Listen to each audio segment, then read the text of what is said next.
نہ ہی حمراؤ میں حمرن کہیں گے.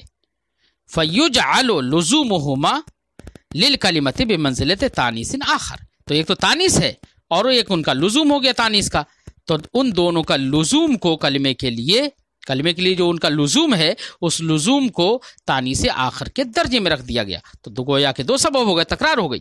فصارت تانیث مکررا، تو اب اس لحاظ سے تانیث مکرر ہو گئی. برخلاف تاکہ، تو برخلاف تاکہ وہی اعتراض ہم نے ذکر کر دیا ہے پہلے، اسی کا جواب دے رہے ہیں. برخلاف تاکہ فإنها ليست لازمة للکلمہ بحسب اصل الوضع، کیونکہ تا وہ کلمہ کے لیے اصل وضع کے اعتبار سے لازم نہیں ہے. فإنها وضعت فارقة بین المذکر والمؤنث، کیونکہ تا مذکر اور مؤنث کے درمیان فرق پیدا کرنے کے لیے وضع کی گئی ہے. فلو عرض اللزوم بعارض، اگر کسی عارض کی بنا پر تائے تانیث کو لزوم عارض ہو جائے، جیسے کہ عالمیت کی بنا پر مثلا، لم یقوی قوت اللزوم الوضعی، تو وہ لزوم وضعی کی قوت کی طرح قوی نہیں ہوگی. یعنی وہ لزوم اتنا مضبوط نہیں ہوگا جیسے کہ لزوم وضعی مضبوط ہے. اس لیے وہ دو سببوں کے قائم مقام نہیں ہوگا، لیکن تانیث کے دونوں الف دو سببوں کے قائم مقام ہو جائیں گے. آج کی گفتگو بچوں یہیں پر ختم کرتے ہیں.